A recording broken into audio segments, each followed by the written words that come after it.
Ok, bonjour, je vais vous présenter Lima. Lima, voilà, c'est un petit boîtier électronique qui va vous simplifier la vie et va vous permettre à chaque fois que vous ouvrez votre smartphone, votre tablette ou votre ordinateur de retrouver exactement les mêmes fichiers, organisés toujours de la même façon. Donc ce petit boîtier il a été imaginé par Séverin Marcombe et Gawen Arab. Ils l'ont présenté sur Kickstarter, une plateforme de crowdfunding, l'été dernier, l'été 2013, auprès du public mondial.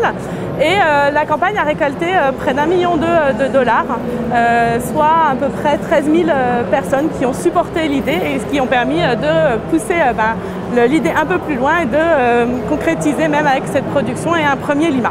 Donc je vais vous montrer comment ça marche. Ce petit boîtier que vous avez là est vraiment très simple d'utilisation et d'installation. Vous le mettez à la maison. Quand vous le mettez à la maison, vous le branchez simplement sur votre box internet. Vous avez ici un câble Ethernet. Et de l'autre côté, vous allez le brancher à un disque dur externe.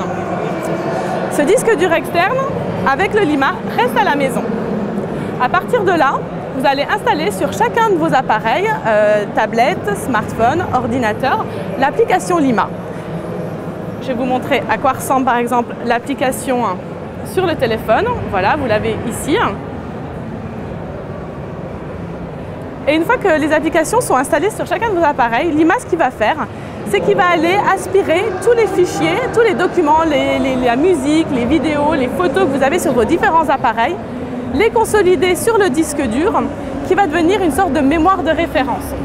Et ensuite, vous pouvez continuer votre vie comme avant, sauf que, quelle que soit l'action que vous allez prendre sur l'un ou l'autre des appareils, ce sera enregistré par Lima. Et du coup, vous allez retrouver tous vos fichiers, quel que soit l'appareil que vous utilisez. Donc je vais vous faire une démo. Par exemple, je vais vous prendre en photo. Voilà, je prends une photo. L'idée, c'est que en allant simplement dans mes documents, dans mon dossier mes images, dans le dossier qui regroupe toutes mes images de téléphone, eh bien, je vais retrouver automatiquement, sans avoir à copier, coller, transférer, charger sur une plateforme de cloud, etc. Je vais retrouver cette photo. Et cette photo, si je décide de la bouger, par exemple, et que je la mets sur mon bureau, comme je viens de le faire ici, je reprends mon téléphone et dans l'application, je vais retrouver la photo que je viens de bouger.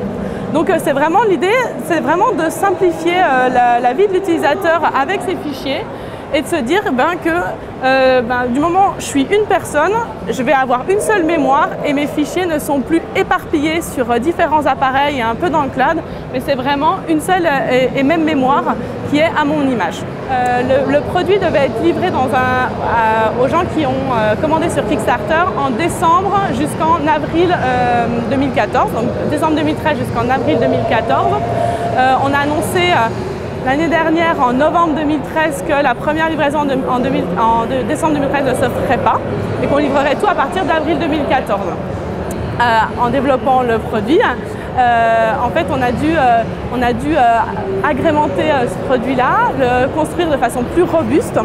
Et du coup, la date de livraison a été repoussée en avril 2014 à ce moment-là. Ensuite, les aléas du développement produit font qu'on a repoussé encore un petit peu la production et aujourd'hui, on a terminé la partie hardware. Donc ça, c'est ce que vous voyez là, le produit est fini. Par contre, sur le software, on est encore en train de travailler dessus, on est en train de le débugger.